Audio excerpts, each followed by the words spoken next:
Hello, dear friends. Gather round, and let me tell you a tale that still sends shivers down my spine. It's a story of dreams and nightmares, of the thin line between sleep and wakefulness. So, dim the lights, get comfortable, and let's begin. In the small town of Derry, Maine, there lived a man named John Smith. John was an ordinary fellow, working as an accountant in a local firm. He was known for his dedication to his job, often staying late to finish his work. But John had a secret: he couldn't sleep right. For as long as he could remember, sleep was hard to come by, slipping away from him night after night. To deal with this, John had a routine. He set an alarm on his phone for 7:30 p.m. to remind him to leave work. Without it, he'd get lost in his papers and forget to go home. At night, he took sleeping pills his doctor gave him, hoping they'd help him rest. One evening, after a long day, John came home worn out. The alarm had buzzed at 7:30, like always, and he'd made himself leave the office. Walking through Derry's quiet streets, he felt heavy, like his bones were begging for sleep. He hadn't slept in 2 days, and it was catching up with him. At his little apartment, John went through his steps. He put on pajamas, brushed his teeth, and swallowed his pills with a gulp of water. Then he climbed into his big, soft bed with its special mattress meant to help his tired body. He lay there, staring at the ceiling, trying to let sleep take him. Time dragged on. His mind wouldn't quiet down, buzzing with thoughts of work and bills. He tried to focus on his breathing, to push the noise away, but it didn't work. The harder he tried, the more awake he felt. Sometime after midnight, though, he finally slipped into a restless sleep. In his dream, John stood in his bedroom, looking at himself lying in bed. It was strange, like he'd stepped out of his own skin. He saw his chest moving up and down, his eyes shut tight. Then a sound came, a rough, gasping noise from behind the bed. John's heart beat faster, but he had to know what it was. He moved closer, peering over the edge. There, on the floor, was a dark shape. It looked human but wasn't, just a black shadow with no face, breathing hard like it was starving for air. Before he could think, a scream cut through the quiet. It came from the kitchen, sharp and scared. John turned and saw a little girl, maybe 10 years old, being dragged by her hair. Another dark shadow held her, its blank face turned his way. The girl was pale, her clothes ripped, her eyes big with terror. John didn't wait. He ran to his bedside table, where he kept a secret spot. Inside was a handgun, something his dad, an old cop, had left him. He'd never shot it, but he knew how.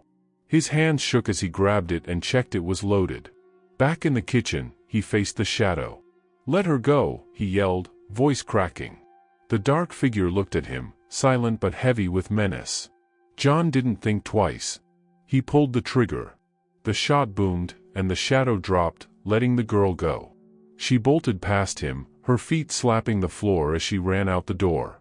John stood there, gun in hand, staring at where the shadow had been.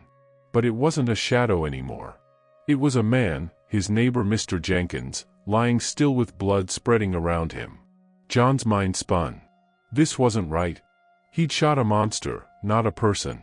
Had he? Sirens wailed in the distance, getting closer. Someone had heard the shot and called the cops. John's hands trembled as he stared at the body on the floor.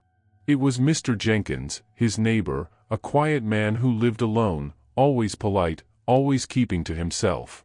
But now, he lay there, lifeless, blood pooling around him. John's mind raced, trying to make sense of it. He had seen a shadow, a monster, not a man. He had fired at a threat, not at Mr. Jenkins. Hadn't he? The sirens grew louder, piercing the night air. John's legs felt like they might give out beneath him. He stumbled back, the gun slipping from his fingers and clattering to the floor. He could hear footsteps pounding up the stairs, voices shouting commands. The police were here. Within moments, the door burst open, and officers flooded into the apartment, guns drawn. "Hands up! Get on the ground," one of them barked. John didn't resist. He dropped to his knees, hands raised, his mind still reeling from what he had done. As they cuffed him, John tried to explain, his voice shaking. It wasn't him. It was a shadow, a monster. It was hurting a little girl. I had to stop it." The officers exchanged glances, their expressions a mix of confusion and concern. "There's no little girl here, sir," one of them said, his tone careful, as if speaking to someone who might snap at any moment. "Just you and the victim." John shook his head violently. "No, no, you don't understand. I saw her. She was being dragged by her hair. I had to save her." But even as he spoke, doubt crept into his mind. Had he really seen a girl? Or was it all in his head? The lack of sleep, the pills, maybe they were messing with his perception. Maybe he was losing his grip on reality.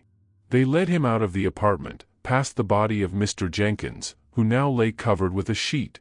John couldn't bear to look. As they descended the stairs, he caught sight of a small crowd gathering outside, their faces illuminated by the flashing lights of the police cars. Among them was Mrs. Peterson, the elderly woman who lived next door. She looked at John with a mix of pity and fear, clutching her robe tightly around her. "John, what have you done?" she whispered as he passed by. He didn't answer. He couldn't. The weight of what had happened was too much to bear. At the police station, John was placed in a holding cell. The cold, sterile environment did nothing to calm his nerves. He sat on the hard bench, staring at the floor, trying to piece together the events of the night. The more he thought about it, the more confused he became. The dream had felt so real, but now, in the harsh light of reality, it seemed impossible. Hours passed before an officer came to get him. "Your lawyer's here," he said gruffly. John was led to a small interrogation room where a man in a suit awaited him. The lawyer, a middle-aged man with tired eyes, introduced himself as Mr. Thompson.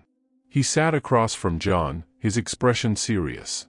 "John, I need you to tell me everything that happened," Mr. Thompson said, his voice steady. "Don't leave anything out, no matter how strange it might seem."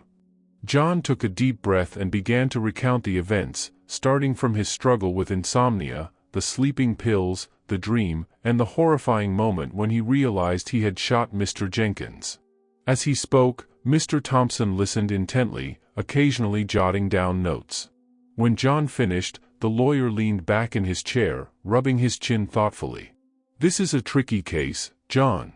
The prosecution is going to argue that you were hallucinating due to lack of sleep and medication, and that you acted out your dream in reality.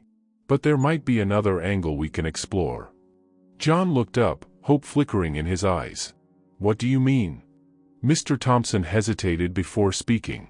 "Derry has a history, John. A dark history. There are stories, legends really, about things that happen here, things that can't be explained. Some say the town is cursed, that there are forces at work that most people don't understand." John frowned. "You think what I saw was real? That the shadow was something supernatural?" "I'm not saying that," Mr. Thompson replied carefully. "But if we can convince the jury that you genuinely believed you were protecting someone, that you were acting in what you thought was self-defense, we might have a chance." John nodded slowly, though he wasn't sure if he believed it himself. The idea that the shadow was real, that it was something more than just a figment of his imagination, was both terrifying and strangely comforting. It meant he wasn't crazy, but it also meant that there was something out there, something dangerous. Over the next few days, as John awaited his trial, he couldn't shake the feeling that he was being watched. Even in his cell, he felt a presence, a cold, malevolent force that seemed to linger just out of sight. He tried to sleep, but every time he closed his eyes, he saw the shadow, its blank face staring at him, its breath rasping in the darkness.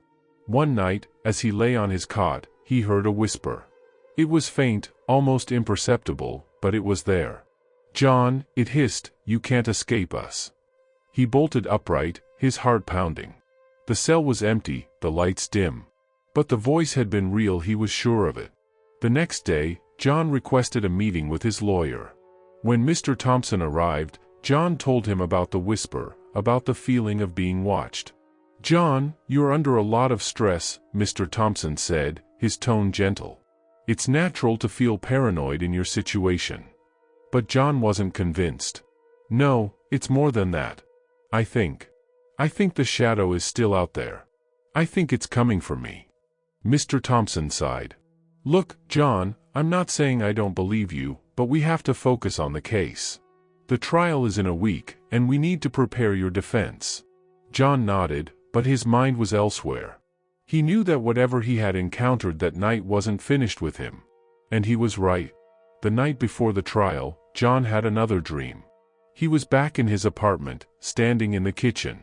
The little girl was there again, but this time, she wasn't being dragged. She was standing in the corner, her back to him. Slowly, she turned around, and John gasped. Her face was his own, but younger, innocent. John, she said, her voice echoing strangely, you have to stop them. They're coming for you. Who? John asked, his voice trembling. Who's coming? The shadows, she replied. They've always been here, in Derry. They feed on fear, on pain. And now, they've marked you. John woke with a start, drenched in sweat. The dream had felt more real than ever, and the girl's words echoed in his mind. He knew what he had to do. The next day, during the trial, John took the stand. He told the jury everything, the insomnia, the dream, the shadow, the little girl. He spoke with such conviction that even the prosecutor seemed taken aback. But it wasn't enough. The evidence was stacked against him. The gun, the body, the lack of any other witnesses.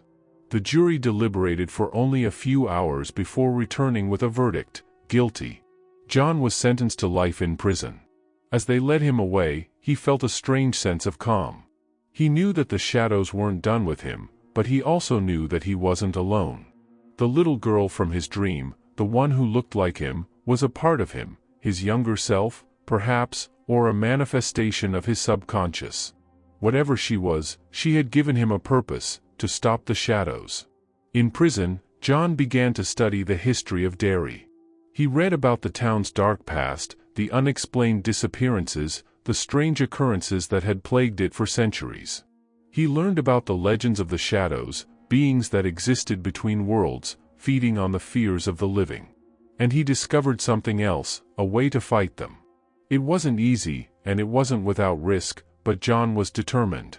He would confront the shadows, not in the real world, but in the realm of dreams, where they were strongest. Night after night, John trained himself to lucid dream, to control his dreams and face the shadows on their own turf. It was dangerous. Each time he entered the dream world, he risked losing himself, becoming trapped in a nightmare from which he could never wake. But John was relentless. He had nothing left to lose. And slowly, he began to understand the shadows, to see their weaknesses. They were drawn to fear, to doubt, but they were repelled by courage, by the light of the human spirit. In his final dream, John stood in the heart of Derry, in a place that was both familiar and alien. The shadows surrounded him, their forms shifting and writhing in the darkness. But John wasn't afraid. He had faced his fears, confronted his past, and now, he was ready. With a surge of willpower, John summoned a light from within himself, a brilliant, blinding light that pushed back the shadows, forcing them to retreat. He could hear their screams, their rage, as they were banished back to whatever dark place they had come from. When John awoke, he was still in his cell, but something had changed. The air felt lighter, the oppressive presence that had haunted him was gone. He knew that he had won, that he had freed himself, and perhaps the town of Derry, from the grip of the shadows. Years later, after serving his time, John returned to Derry. The town had changed, but the memories remained. He never spoke of what had happened, but those who knew him could see it in his eyes, a quiet strength, a peace that came from facing the darkness and emerging victorious. And so, dear friends, the story ends. But remember, the line between dreams and reality is thin, and sometimes, the things that haunt us in the night are more real than we dare to believe. Sleep well, and don't forget to subscribe to our channel for more tales that chill the bones and stir the soul. Good night.